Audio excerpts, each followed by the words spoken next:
धन्यवाद विद्यार्थियों। आप लोग पढ़ रहे हैं द्विघात समीकरण और द्विघात समीकरण में एक्सरसाइज 4.4 है ना।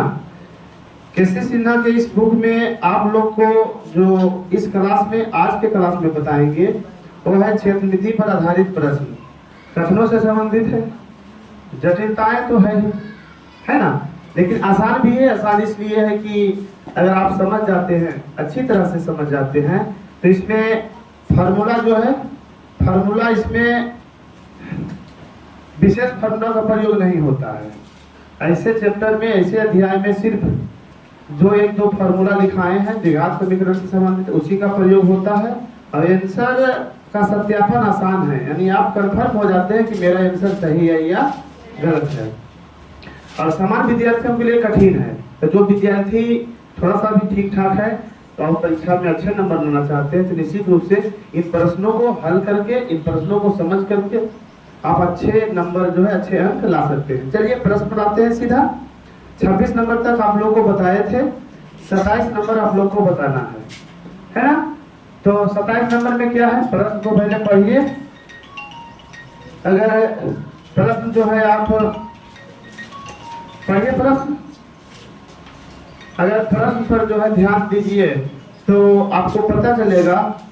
और प्रश्न ये है, ये कहता है कि एक शिक्षक ने सामूहिक व्यायाम के लिए छात्रों को एक ठोस वर्ग में खड़ा करने का प्रयास में पाया कि 24 बच्चे बच गए, है ना, 24 बच गए। देखिए शिक्षक चाहते हैं कि जितना इधर दें उतना ही इधर दें।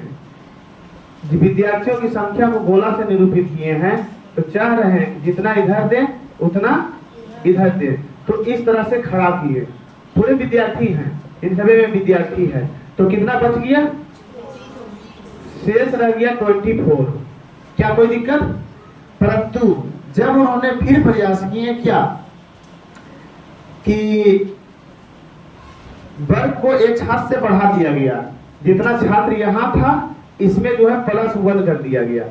जब इस तरह से बढ़ाया गया +1 करके, तो ये भी बढ़ेगा, ये भी +1 होगा। तब पाया गया कि घट गया कितना, 25 को कम पड़ गए हैं, 25 कम पड़ गए हैं, कम पड़ गए 25 को, और चाहिए तब वर्ग पूरा होता। बात समझ रहे हैं? हाँ, अब जो है विद्यार्थियों की संख्या कितना था ज्ञात करें, ये कह रहा है छात्रों की संख्या ज्ञात करना है। मान लो, माना कि प्रत्येक पंक्ति में छात्रों की संख्या बराबर x, तो पंक्तियों की संख्या भी कितना हो जाएगा, प्रत्येक पंक्ति में छात्रों की संख्या x, तो पंक्तियों की संख्या बराबर भी x हो जाएगा, है ना। अकॉर्डिंग वाइज क्वेश्चन क्या हो जाएगा, विद्यार्थियों की संख्या बराबर, बताइए, एक में 5 विद्यार्थी है मान लिया जाए, और पंक्तियों की संख्या 5 है, तो विद्यार्थियों की संख्या बराबर, एक पंक्ति में 5 विद्यार्थी, पंक्तियों की संख्या 5, 5, 10, 15, 20, 25, यानी 25 होगा या नहीं होगा ना। एक पंक्ति में विद्यार्थियों की संख्या x, पंक्तियों की संख्या भी x, तो कुल विद्यार्थी बराबर x² होगा ना। तो according by question x Guna x, एक विद्यार्थी में x है, पंक्तियों की संख्या होती है, एक पंक्ति में x विद्यार्थी है, पंक्तियों की संख्या x है, x² x गुना x। तब पाया गया क्या कि कितना बच जाता है, 24 को बच गया, 24 डाल दो इसमें, +24 कर दो। अच्छा, +24 कर दिए तो कुल विद्यार्थी आ गया, कितना हो गया, x² +24, कुल विद्यार्थी कितना हो गया।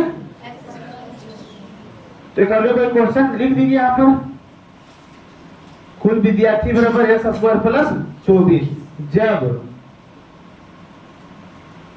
प्रत्येक पंक्ति में एक एक विद्यार्थी को बढ़ाया गया तो कुल विद्यार्थी कितना हो जाएगा, कुल विद्यार्थी बराबर, ठीक है देखो तो, ठीक है ना। कुल विद्यार्थी में कितना हो जाएगा, अभी 25 को कम पड़ गया तो x प्लस 1 हो गया, विद्यार्थियों की संख्या उतने हो गया, पंक्तियों की संख्या इतना हो जाएगा, तब 25 को कम पड़ गया है ना। 25 विद्यार्थी क्या हो गया है, कम पड़ गया, 25 को उसको उसमें कम है इतना, तो ये जो संख्या होगा उसी के बराबर होगा या नहीं, होगा ना। प्रश्न से क्या हो जाएगा, प्रश्नानुसार x स्क्वायर प्लस 24 बराबर x plus 1 into x plus 1 minus 25, ये दोनों बराबर हो जाएगा या नहीं, हो जाएगा ना। अब इसको हल करेंगे, सोल्यूशन जो होगा इसका जो हल होगा x का मान होगा, पंक्तियों की संख्या निकल जाएगा। क्या कोई दिक्कत, कोई दिक्कत नहीं ना, समझ में आया ना, समझ में आ गया ना, हल होगा ना। चलिए आगे, थोड़ा सा जटिल था, थोड़ा सा समझ में आया ना, कोई दिक्कत है नहीं। 27 नंबर हो गया, 28 नंबर देखिए। एक त्रिभुज का क्षेत्रफल इतना है, उसका आधार ज्ञात कीजिए, ऊंचाई आधार से 7 सेंटीमीटर अधिक है। डायरेक्ट लिखते हैं, क्या नहीं आ रहा, गधा है ये है, उसको पता कैसे चलना है पता नहीं है।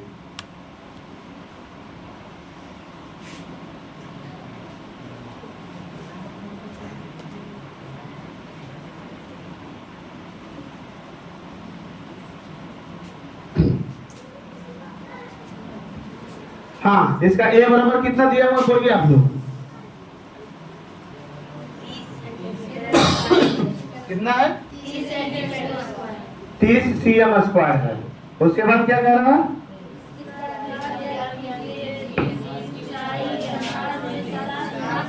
अट्ठाईस नंबर, इसका आधार ज्ञात कीजिए, इसकी ऊंचाई आधार से 7 सेंटीमीटर अधिक है। ऊंचाई जो है, ये हाइट जो है आधार से 7 ज्यादा है, इसको यस मानेंगे तो x प्लस 7 हो जाएगा, तो नहीं हो जाएगा। a बराबर 1/2 इंटू बेस इंटू हाइट होता है ना, यानी 30 बराबर 1/2 गुना आधार x गुना ऊंचाई x प्लस 7। समीकरण को हल करेंगे, x का मान निकलेगा, निकलेगा ना, आसान है। मैं एक ऐसा आयताकार पार्क बनाना चाहता हूं जिसकी चौड़ाई उसकी ऊंचाई से लंबाई से 7 सेंटीमीटर कम हो, यही है ना।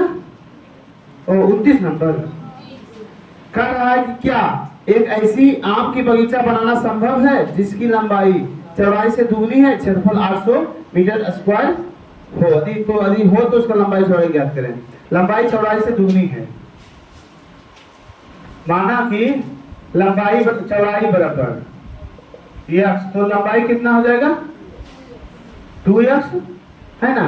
प्रश्नानुसार लंबाई गुणे चौड़ाई a बराबर क्या होता है, एल बी, ये क्षेत्रफल दिया हुआ, कितना दिया हुआ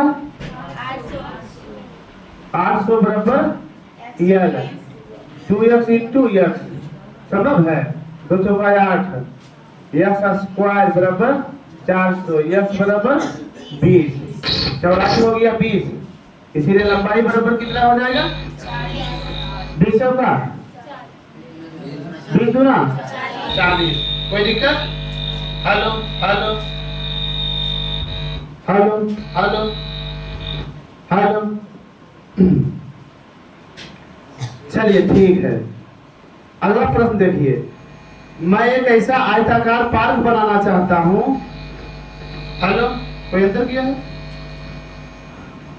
hello hello hello hello hello hello,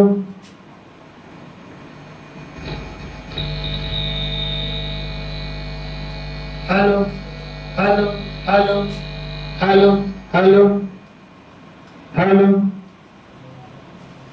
hello hello,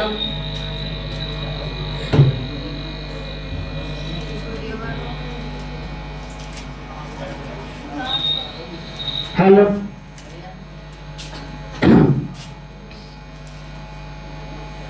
क्या नौटंकी होने लगा?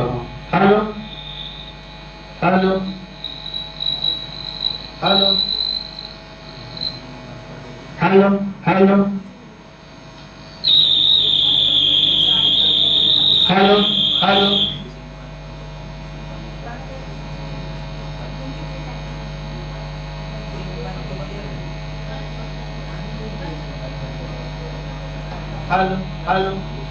Hello hello hello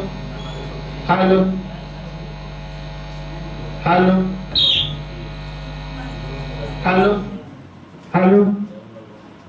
hello hello hello hello hello.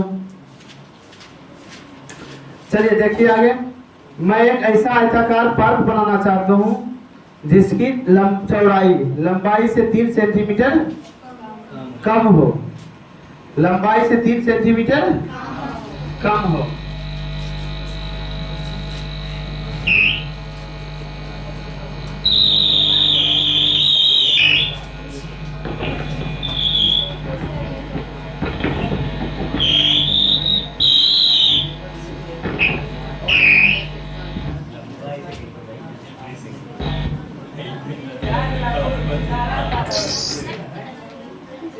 Hello hello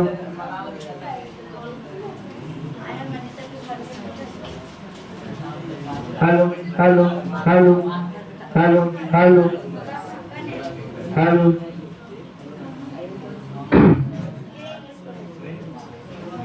hello. चलिए प्रश्न देखिए। मैं एक ऐसा आयताकार पार्क बनाना चाहता हूं जिसकी चौड़ाई उसकी लंबाई से 3 सेंटीमीटर कम हो। 30 नंबर है ना। लंबाई को यक्स माने, चौड़ाई को यक्स माइनस 3 मीटर में है ना। इतना मीटर सेंटीमीटर। चलिए ठीक है, तो इकाई कुछ भी में ले लीजिए। इसका क्षेत्रफल पहले से निर्मित त्रिभुजाकार पार्क जिसका आधार आयताकार पार्क की चौड़ाई के बराबर तथा ऊंचाई 12 सेंटीमीटर है से 4 वर्ग मीटर अधिक हो। 4 मीटर स्क्वायर अधिक हो। यहाँ सेंटीमीटर दिया है, यहाँ मीटर में दिया है। सीएम स्क्वायर ही होगा। ठीक। आधार इसका फिर से समझिए। इसका क्षेत्रफल पहले से निर्भुज त्रिभुजाकार क्षेत्रफल जिसका आधार आयताकार पार्क की चौड़ाई, एक त्रिभुज जो है इसका आधार जो होगा यही होगा। ठीक। और ऊंचाई 12 सेंटीमीटर है। ऊंचाई इसका कितना है? 12 सेंटीमीटर है। से जो है क्या है 4 मीटर स्क्वायर अधिक हो, यहाँ सीएम स्क्वायर अधिक हो। क्या ऐसा संभव है? इसकी लंबाई चौड़ाई ज्ञात करें। कितना अधिक है? 4 सीएम स्क्वायर अधिक हो। फिर से समझिए। इसका क्षेत्रफल, किसका क्षेत्रफल? इसका क्षेत्रफल, आयत का क्षेत्रफल। निर्मित त्रिभुजाकार पार्क जिसका आधार आयताकार पार्क की चौड़ाई के बराबर था, ऊंचाई 4 से अधिक हो। देखो त्रिभुज, इसके क्षेत्रफल को A1 नाम दिए हैं, इसके क्षेत्रफल को A2 नाम दिए हैं। ठीक। तो त्रिभुज का क्षेत्रफल जो है A2 जो है A1 से कितना ज्यादा है? कम ज्यादा है। फिर से एक बार समझ लीजिए। इसका क्षेत्रफल, किसका क्षेत्रफल? आयत का क्षेत्रफल पहले से निर्मित त्रिभुजाकार पार्क जिसका आधार आयताकार पार्क की चौड़ाई के बराबर तथा ऊंचाई 4 से अधिक हो। इसका क्षेत्रफल अधिक हो, तब इसका क्षेत्रफल A1 बराबर A2 कम होगा। तो इसका ज्यादा है, इसमें 4 जोड़ेंगे तब बराबर होगा। इसका क्षेत्रफल क्या हो जाएगा? x इंटू x माइनस 3 बराबर इसका क्षेत्रफल क्या हो जाएगा? 1/2 इंटू x माइनस 3 इंटू ऊंचाई 12 हो जाएगा ना। यानी x स्क्वायर माइनस 3x बराबर 2 × 12 हो जाएगा 6x माइनस 18। 4 अधिक है ना। अच्छा ये तो इतने लिखे, +4 नहीं लिखे थे। हो गया। अब इसको हल कीजिए, कर दे। x square minus 9x minus plus 14 बराबर 0। 14 को 9 लाना है, -7 -2 x बराबर -7 -2 x बराबर कितना आएगा 7 आएगा ना। देखिए इसका आंसर कितना है 7 चौका 28 7 और 4 है ना 7 आएगा। 7 में से 3 घटाएंगे चौड़ाई 4 आएगा। कोई दिक्कत? चलिए ठीक है आगे बढ़ते हैं। 31 नंबर 13 मीटर व्यास वाले एक वृत्ताकार पार्क की परिसीमा के एक बिंदु पर एक खंभा इस प्रकार गाड़ना है कि उस पार्क के एक व्यास के दोनों अंतर बिंदुओं पर बने फाटकों ए और बी के खंभों की दूरियां अंतर 7 मीटर हो। क्या ऐसा संभव है? जी हाँ। तो फाटकों के बीच की दूरी, तो दोनों फाटकों से कितनी दूरी पर खंभा गाड़ना है समझिए। 31 नंबर क्या कह रहा है, मजेदार क्वेश्चन है। उधर बिठाते हैं लाभ।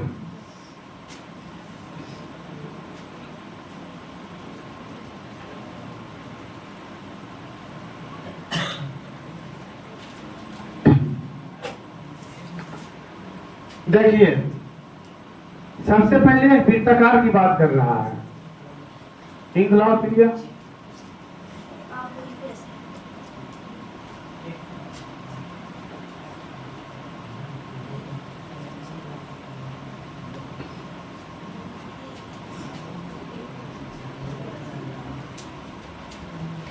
हाँ इसको समझिए। कह रहा है कि 13 मीटर व्यास वाले एक वृत्ताकार पार्क की परिसीमा के एक बिंदु पर यानी परिधि पर एक खंभा इस प्रकार गाड़ना है कि उस पार्क के एक व्यास के दोनों अंतर बिंदुओं पर बने फाटकों ए और बी से खंभों की दूरियों का अंतर 7 मीटर हो। यहाँ पर जो है एक खंभा गाड़ना है, ऐसा खंभा गाड़ना है कि इसके परिधि के दोनों बिंदुओं जो है ना व्यास कह रहा है ना, पार्क के एक व्यास के दोनों अंतर बिंदु पर बने फाटकों ए और बी फाटक जो है इनके बीच के दूरियां जो यहाँ से है उन दूरियों का अंतर है 7 मीटर। दूरियों का अंतर कितना है 7 मीटर। माना कि P एक खंभा है जहां से A की दूरी बराबर x मीटर। तो P से B की दूरी कितना आ जाएगा x प्लस 7 मीटर। तब ना दोनों में 7 मीटर का अंतर हुआ कि नहीं? अंतर हुआ ना। चूंकि दिया है AB बराबर 13 सेंटीमीटर। AB बराबर कितना दिया हुआ है 13 सेंटीमीटर। अतः वृत्त के गुण से अर्धवृत्त का कोण समकोण होता है। ये क्या है? एक व्यास है। ये क्या है? एक व्यास है। वृत्त के अर्ध थ्योरी पढ़ेंगे आप लोग या पढ़े होंगे। अर्धवृत्त का कोण समकोण होता है। जब अर्धवृत्त का कोण समकोण होता है। अगर कोई वृत्त है यहाँ से कहीं पर ऐसे बनाइएगा तो अर्धवृत्त है, अर्धवृत्त का ये कोण है हमेशा 90 डिग्री बनेगा, है ना। अतः ये त्रिभुज क्या हो गया? समकोण त्रिभुज हो गया। यहाँ जो लिखेंगे, यहाँ अर्धवृत्त के गुण से B दिए हैं, एंगल APB बराबर 90 डिग्री। अतः समकोण त्रिभुज के गुण से ये हो गया x, ये हो गया x प्लस 7। तो क्या हो जाएगा? x प्लस 7 का स्क्वायर बराबर 13 स्क्वायर। x स्क्वायर लंब स्क्वायर प्लस आधार स्क्वायर बराबर कर्ण स्क्वायर होगा ना। अब इसको हल कीजिए, ये हल हो जाएगा ना। चलिए ठीक है।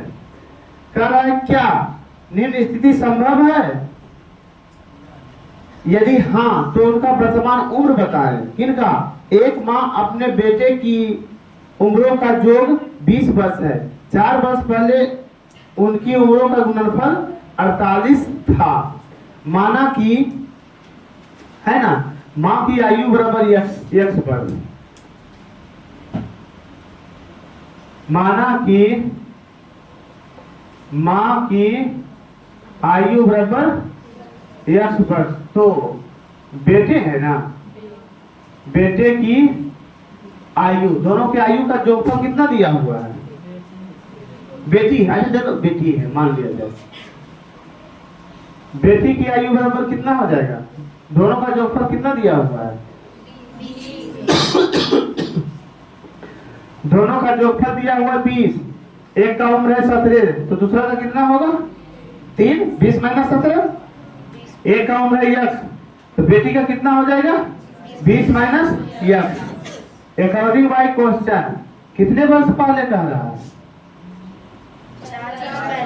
4 वर्ष पहले। अच्छा 4 वर्ष पहले ही 4 वर्ष छोटी होगी माँ, तो क्या बेटा इतना ही बड़ा होगा? बेटी इतना ही बड़ी होगी, ये भी 4 वर्ष कम होगी। 20 माइनस यक्स माइनस 4, तब गुना कर रहा था तो उस समय आ रहा था गुणनफल कितना? 48, ये हो जाएगा 48, यानी यक्स माइनस 4 इंटू 20 में से 4 जाएगा तो 16 माइनस यक्स बराबर 48। इसको हल कीजिएगा, यक्स का मान निकलेगा, यानी माँ की आयु ज्ञात हो जाएगा, उसमें से 20 में से माँ की आयु घटाएंगे तो बेटे की आयु ज्ञात हो जाएगा। क्या कोई दिक्कत? समझ गए हैं? समझ में आ गया है ना? कोई दिक्कत नहीं है? चलिए ठीक है। इस तरह से जो है आपका क्षेत्रमिति पर आधारित प्रश्न जो था वो समाप्त होता है। चाल या गति पर आधारित प्रश्न, इसमें जो है आप लोग को भी पढ़ना है, इसको लिखिए जब तक।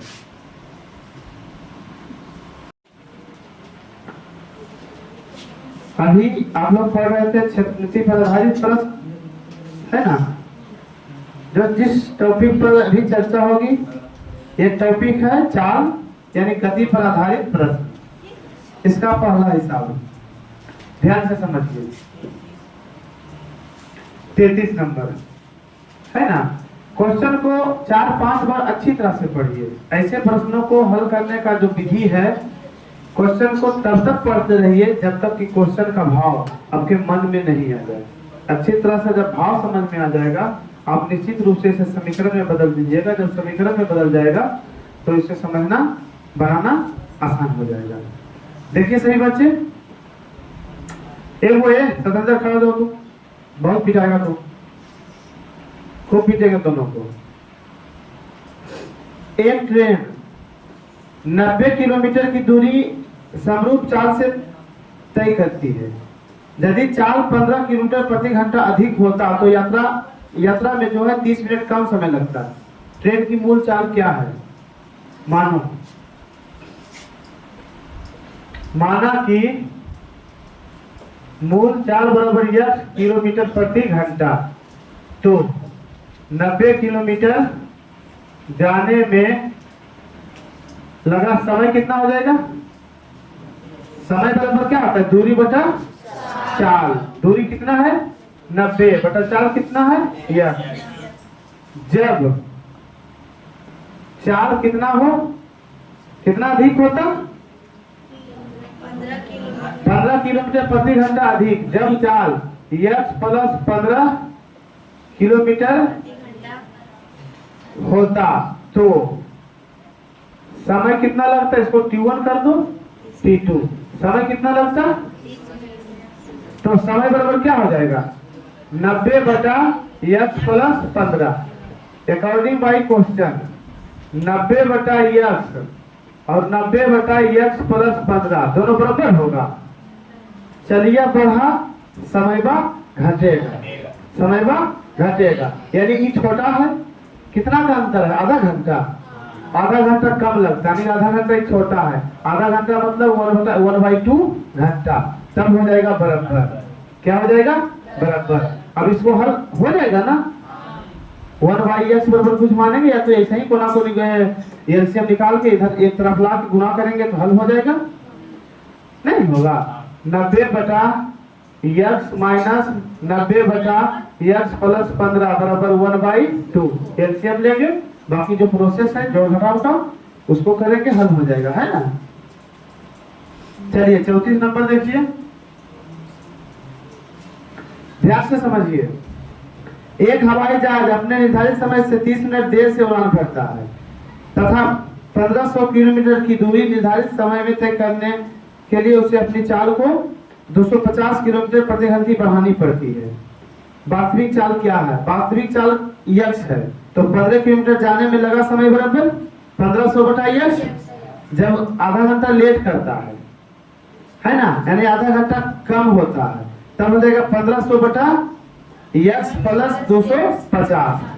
सेम इसी तरह से हो जाएगा 1500 बटा यक्स, ये हो जाएगा 1500 बटा यक्स प्लस 250। तब आधा घंटा लेट चला, यानी आधा घंटा इस समय में कम है, इसमें आधा घंटा जोड़ देंगे तब हो जाएगा बराबर। सेम इसी तरह से है, हो जाएगा ना। चलिए आगे बढ़ते हैं। एक नाव को किसी शांत जल में चाल 15 किलोमीटर प्रति घंटा है। शांत जल में धारा की दिशा में 30 किलोमीटर जाने और फिर वापस लौटने में इतना घंटे 4 घंटे 30 मिनट लगता है। धारा की चाल ज्ञात करें। मान लो 35 नंबर, माना कि धारा की चाल बराबर यक्स किलोमीटर प्रति घंटा। धारा की चाल पूछ रहा है ना, चूंकि दिया है नाव की चाल, कितना दिया हुआ है? हाँ, नाव की चाल शांत जल में, शांत जल में कितना है? 15 किलोमीटर प्रति घंटा। इसीलिए धारा की दिशा में नाव की चाल कितना हो जाएगा? यक्स प्लस 15 किलोमीटर प्रति घंटा। धारा की विपरीत दिशा में नाव की चाल कितना हो जाएगा? बताइए, थोड़ा सा दिमाग लगेगा यहाँ पर। धारा की दिशा में x प्लस 15 हो गया, विपरीत दिशा में कितना हो जाएगा? x minus 15। अच्छा, x माइनस 15 का मतलब हुआ धारा की चाल ज्यादा है नाव की चाल से। जब नाव की चाल से धारा की चाल ज्यादा है तो ऊपर कितना चढ़ेगा? चढ़ पाएगा? ऊपर चल पाएगा? नहीं चल पाएगा। मतलब नाव की चाल ज्यादा है, धारा की चाल कम है, तभी ऊपर चढ़ेगा तो चढ़ेगा। धारा की विपरीत दिशा में चलेगा तो, है ना, इसका मतलब है धारा की नाव की चाल ज्यादा है, तो विपरीत दिशा में चाल हो जाएगा 15 माइनस यक्स किलोमीटर प्रति घंटा। अब क्या कह रहा है? 15 धारा की दिशा में 30 किलोमीटर जाने और फिर वापस लौटने में 4 घंटे 30 मिनट लगते हैं। 30 किलोमीटर जाता है, धारा की दिशा में 30 किलोमीटर। प्रश्नानुसार अकॉर्डिंग बाई क्वेश्चन क्या आ जाएगा? धारा की दिशा में 30 किलोमीटर जाने में कितना समय लगेगा? 30 बटा धारा की दिशा में x प्लस 15। लौटने में कितना समय लगेगा? वही दूरी 30 बटा 15 माइनस यक्स। यहाँ 15 प्लस यक्स कर दो, कोई दिक्कत? जोड़ने में कोई दिक्कत नहीं ना। दोनों मिला के लगता है 4 घंटा 30 मिनट बराबर 4.5 घंटा, यानी 4 गुना 8 9 बटे 2 घंटा। क्या बन जाएगा? बन जाएगा ना? हल होगा ना? चलिए, हो गया। 35 36 का रहा। मैसूर और बंगलौर के बीच की दूरी 132 किलोमीटर है। एक एक्सप्रेस रेलगाड़ी सवारी गाड़ी से 1 घंटा कम समय लेती है। यदि एक्सप्रेस गाड़ी की औसत चाल सवारी गाड़ी की औसत चाल से 11 किलोमीटर प्रति घंटा अधिक हो तो दोनों गाड़ियों की औसत चाल ज्ञात करें।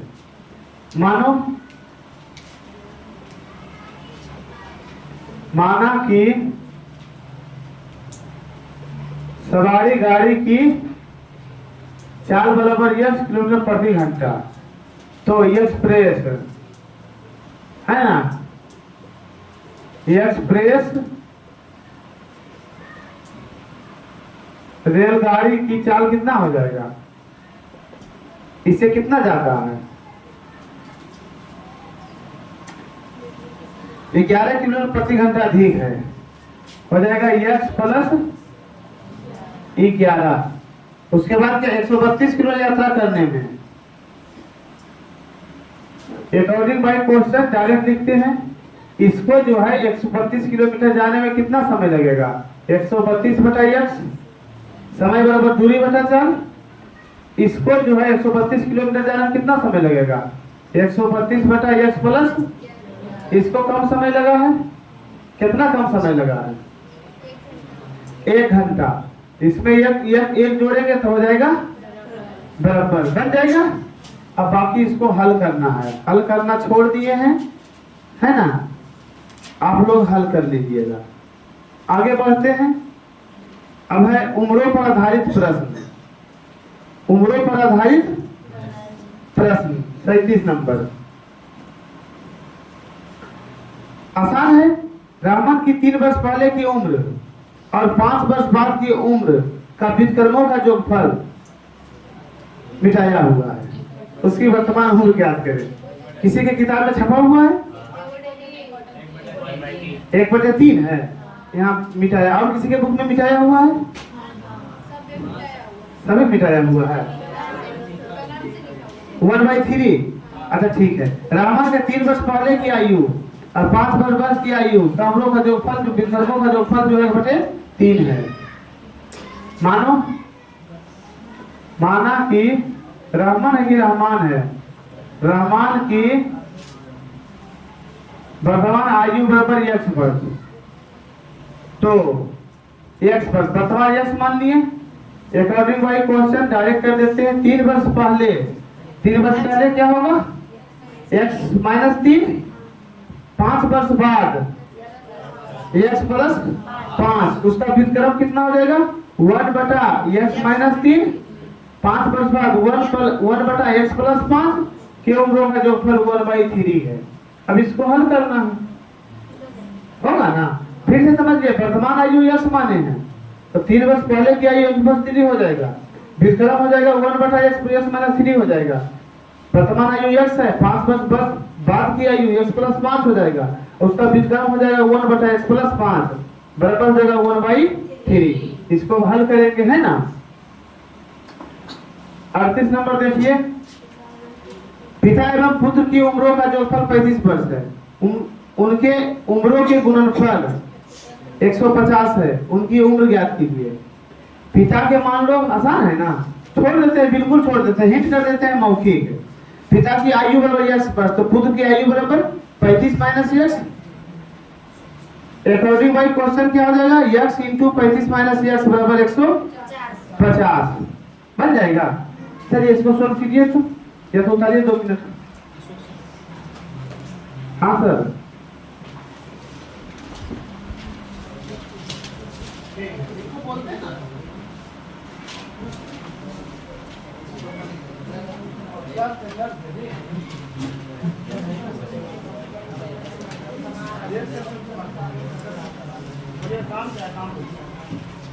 हेलो, हाँ लिख लिए हैं इसको।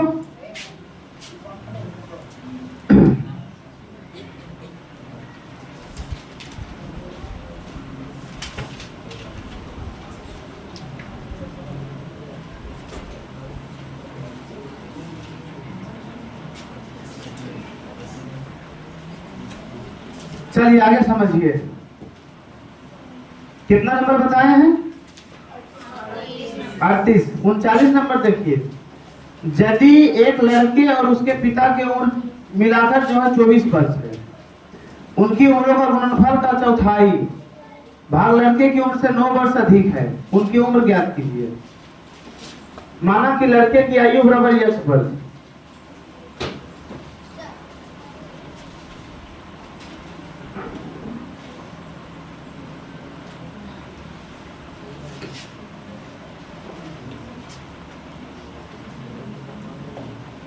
उनचालीस नंबर। यदि लड़के और उसके पिता की उम्र मिलाकर 24 वर्ष है, मान लो किसी का, माना कि लड़के की आयु बराबर x वर्ष, तो पिता की आयु कितना हो जाएगा? 24 माइनस x वर्ष। उनकी उम्रों के गुणनफल का चौथाई x इंटू 24 माइनस x का चौथा भाग, है ना? लड़के की उम्र से 9 वर्ष अधिक है, लड़का का उम्र कितना है? x। इससे अभी भी 2 वर्ष ही अधिक है, इसमें 9 जोड़ेंगे बराबर हो जाएगा। अब इसको हल करना है, हो जाएगा ना? दो बहनों की उम्रों का गुणनफल 104 है। दो बहनों की उम्रों का गुणनफल 104 है। उनके उम्रों में 5 वर्ष का अंतर है, उन ज्ञात करिए। माना कि बड़ी बहन की आयु 10 वर्ष, तो छोटी बहन की आयु कितना हो जाएगा? x माइनस 5 वर्ष। बड़की की x माइनस छोटी का कम होगा ना, छोटी को x मानते तो बड़की का हो जाता है x प्लस 5। उम्रों का गुणनफल 104 है। According by question x into x minus 5 बराबर 100। इजी है ये, सभी इसमें दम नहीं है कुछ भी। 7 वर्ष पहले वरुण की उम्र स्वाति की उम्र की बल के 5 गुनी थी। 3 वर्ष बाद स्वाति की उम्र वरुण की उम्र का इतना है।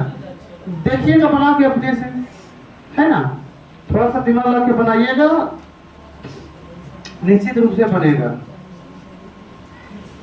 बढ़ते हैं आगे, बढ़े आगे। चलिए ठीक है, जिनको इतना इसको लिखना है लिखिए, 2 मिनट का समय देते हैं। चलिए आप लोगों को आगे अब देखना है 42 नंबर से, है ना। कह रहा है एक क्लास टेस्ट में कमल के गणित और अंग्रेजी में प्राप्त किए गए अंकों का योग 40 है। 2 विषय में एग्जाम दिया है, गणित और अंग्रेजी में जो अंक आया है दोनों का योगफल कितना है? 40। यदि गणित में 3 अंक अधिक और अंग्रेजी में 4 अंक कम मिले होते तो उनके अंकों का गुणनफल 360 होता। उनका अंक ज्ञात कीजिए, प्रत्येक विषय में कितना कितना आया है।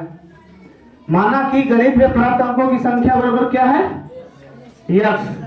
तो इंग्लिश है ना, इंग्लिश में प्राप्त अंकों की संख्या कितना हो जाएगा? 20 माइनस यस, दोनों को मिलाकर 20 है कि 40 है? 40। अगर गणित में आया यक्स अंक तो अंग्रेजी में कितना आ जाएगा? 40 minus x. According by question यदि गणित में कितना अंक अधिक आता? x प्लस 3 और इंग्लिश में कितना आता? 40 माइनस x कितना अंक आता? 4 अंक कम माइनस 4, तब गुणनफल कितना होता? 360। यानी x plus 3 into x plus 40, हाँ 36 माइनस x बराबर 360। इसको हल करना है। कितना नंबर था? 42, 43 और 1 हो गया। 42 का 2। एक क्लास टेस्ट में गगन के गणित और अंग्रेजी में प्राप्त किए गए अंकों का योग 45 है। सेम है। चलिए बहुत अच्छा, आप लोग बना लीजिएगा। कह रहा है 6500 को कुछ व्यक्तियों में समान रूप से विपरीत किया गया। यदि 15 व्यक्ति और अधिक होते तो प्रत्येक व्यक्ति को 30 रुपया कम मिलते। व्यक्तियों की वास्तविक संख्या क्या है? माना कि व्यक्तियों की संख्या x है। 43 नंबर। माना कि व्यक्तियों की संख्या बराबर x, तो प्रत्येक व्यक्ति को मिला राशि कितना हो जाएगा? कितना राशि को बांटना था? 6500 रुपया को यस व्यक्ति में बांटना है, तो प्रत्येक व्यक्ति को कितना मिलेगा? 6500 बटा यस। प्रत्येक व्यक्ति को कितना मिला? 6500 बटा यस। अकॉर्डिंग बाय क्वेश्चन क्या हो जाएगा? कह रहा है यदि प्रत्येक व्यक्ति को 30 रुपया कम मिलते, अच्छा यदि 15 व्यक्ति और अधिक होते, 15 व्यक्ति और अधिक होता, यानी x 6500 था, अभी x प्लस 15 व्यक्ति होता तो कितना कम मिलता? 30 रुपया कम मिलता। तब जो है प्रत्येक व्यक्ति को मिला कितना? 6500 बटा x मिला, 30 रुपया कम मिलता। ये 30 रुपया कम है, यानी ये 30 रुपया ज्यादा है, तो इसमें 30 घटा देंगे तब हो जाएगा बराबर। कोई दिक्कत लग जाएगा ना। 44 नंबर देखिए, 30 सेव को कुछ विद्यार्थियों में बांटना है, 10 विद्यार्थी और होते, प्रत्येक को 1 सेव कम मिलता। सेम इसी तरह से है। एक दुकानदार 200 रुपए में कुछ किताबें खरीदता है, उसी राशि में वह 10 रुपए अधिक खरीदता। प्रत्येक व्यक्ति का प्रत्येक किताब की कीमत 20 रुपए कम होती। उसने कितनी किताबें खरीदी है, बनेगा उसी तरह से है ना। 46 नंबर हम बताते हैं। 44 45 सेम है। 46 नंबर कर रहा है, ऊँटों के एक समूह का 1/4 भाग जंगल में दिखाई दिया। ऊँटों के एक समूह का 1/4 भाग ऊँट को जो है चरने के लिए छोड़ दिया गया। बाद में देखा गया तो जितना कुल ऊँट था उसका 1/4 जंगल में था। समूह में शामिल कुल ऊँटों की संख्या के वर्गमूल का दुगना पहाड़ पर भाग गया। शेष 15 ऊँट नदी के किनारे पानी पी रहा था। बताए समूह में कितने ऊँट थे? मजेदार हिसाब है। माना कि समूह में ऊँटों की संख्या बराबर 1। माना कि कुल ऊँट बराबर 1, तो जंगल में दिखे ऊँटों की संख्या कितना हो जाएगा? ऊँटों की संख्या कितना हो जाएगा? 1/4, यानी x गुने 1/4 बराबर x/4। और क्या है? पहाड़ पर दिखे ऊँटों की संख्या बराबर वर्गमूल का 1/4, वर्गमूल का 2 गुना √x गुने 2 बराबर 2√x, है ना। और क्या है? शेष नदी के किनारे, नदी के किनारे दिखे ऊँटों की संख्या बराबर 15। अकॉर्डिंग बाई क्वेश्चन क्या हो जाएगा? सबको जोड़ देंगे, कुल उठाया जाएगा या नहीं? x/4 प्लस 2√x प्लस 15 बराबर x। क्या कोई दिक्कत? इसको वर्ग कीजिएगा एक बार। जब वर्ग कीजिएगा तो रूट खत्म होगा और द्विघात बन जाएगा, बनेगा ना। बस द्विघात तो बनाना ही मेरा काम है। द्विघात पर ही अब बनेगा तब तो हम इसको हल कर पाएंगे। हम लोग पढ़ रहे हैं द्विघात समीकरण। कोई दिक्कत हिंट नहीं है। ज्यादा दिक्कत बंद करने में हो तो x को इधर ले लाइएगा। ऐसे कर देते हैं, एक स्टेप हम चल देते हैं, थोड़ा सा आसान हो जाएगा। x/4 माइनस x का वर्ग कर दीजिएगा बराबर ये तरफ कर दिए, इसको तब हो जाएगा क्या?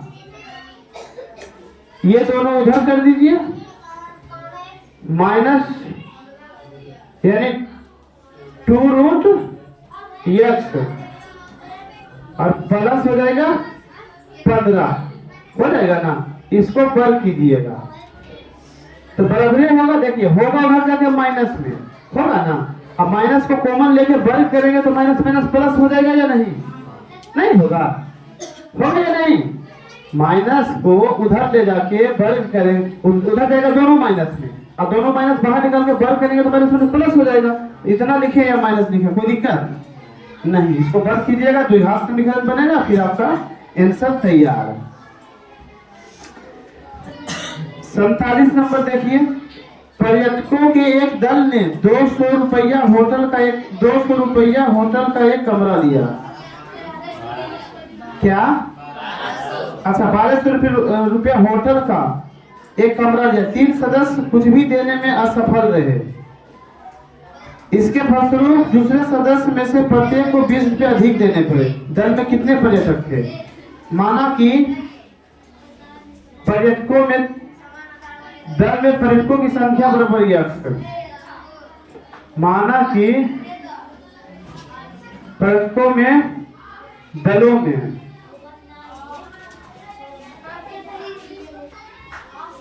पर्यटकों की संख्या बराबर x। तो प्रत्येक को दिया गया, प्रत्येक को दी जाने वाली राशि बराबर कितना, सब मिला के देना था 1200 रुपया, है ना। और यक्ष आदमी था, तो एक आदमी को कितना देना पड़ेगा, 1200 बटा यक्ष। 3 देने से असमर्थ होने पर, है ना, 3 को देने से असमर्थ होने पर प्रत्येक को दी जाने वाली राशि कितना हो जाएगा, 1200 बटा यक्ष प्लस 30 रुपये ज्यादा देना पड़ता है। 1200 बटा कितना हो जाएगा, 20 रुपये अधिक देने पड़ते हैं। 20 रुपये अधिक देना पड़ेगा कब, 3 व्यक्ति कुछ नहीं देगा तब। 3 को देने से असमर्थ होने पर बचेगा कितना, यक्ष माइनस 3 बचेगा, इतने बचेगा। अब ये जो है 20 रुपया ज्यादा देना पड़ता है ना। यक्ष माइनस 3 व्यक्ति कम जब हो गया तो प्रत्येक को दी जाने राशि में कितना हो जाएगा, ये जो होगा कितना, 1200 बटा यक्ष था, ये है 1200 बटा यक्ष माइनस 3। अब इसको प्रत्येक का जो 20 रुपया अधिक है, 20 रुपये ज्यादा देना पड़ रहा है। इससे जो है ये कितना है, 20 नीचे कम गया, इसका मान ज्यादा होगा, 20 रुपये ज्यादा देना पड़ रहा है, तो 20 रुपये घटा देंगे तब बराबर हो जाएगा, होगा ना। समझ रहे हो कि ना, कि जोड़ जोड़ होगा। जैसे 20 रुपया है, मान ले जाए कि जो है 30 रुपया है और उसको 10 आदमी को देना है, तो 10 आदमी देगा तो 30 रुपया होगा। अब 5 आदमी घट गया, अब 30 रुपया में देना है 5 आदमी कम को, 5 आदमी देना है, तब 6 रुपया हो जाएगा, है ना।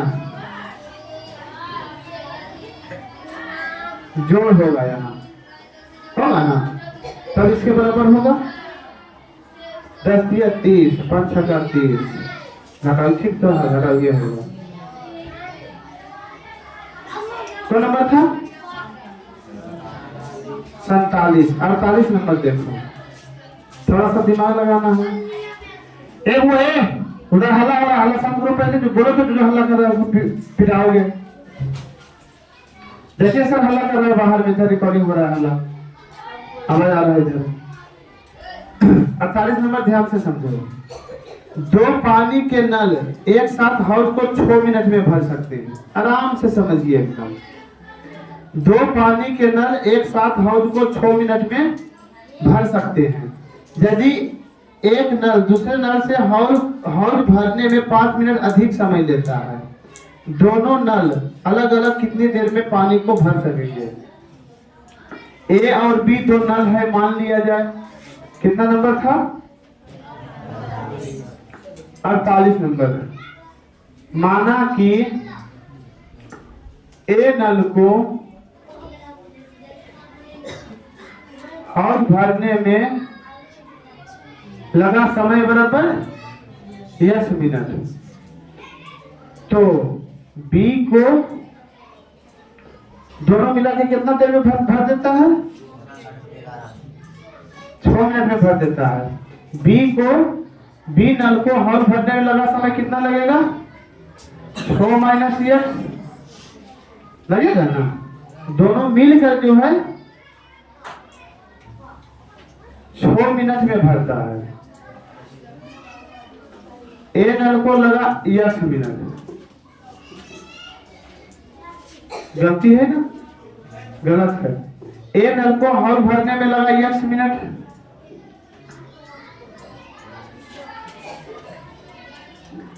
बी को जो है नल भरने में लगा समय बराबर कितना है, 22 मिनट। तो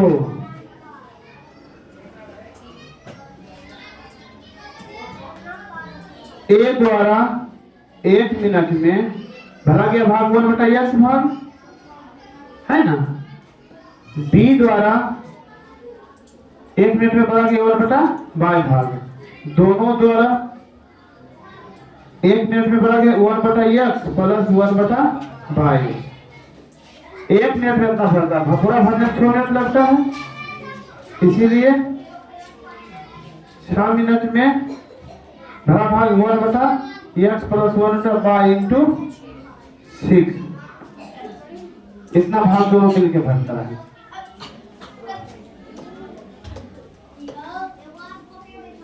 एक नल दूसरे नल से हौज भरने में 5 मिनट अधिक समय लेता है।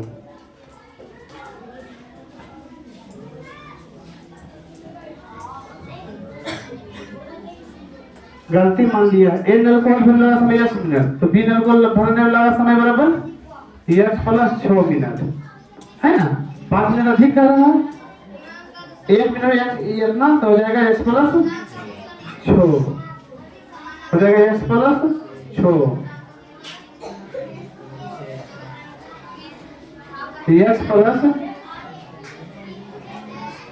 x प्लस 6 पूरा भर जाता है, इतना बराबर 1,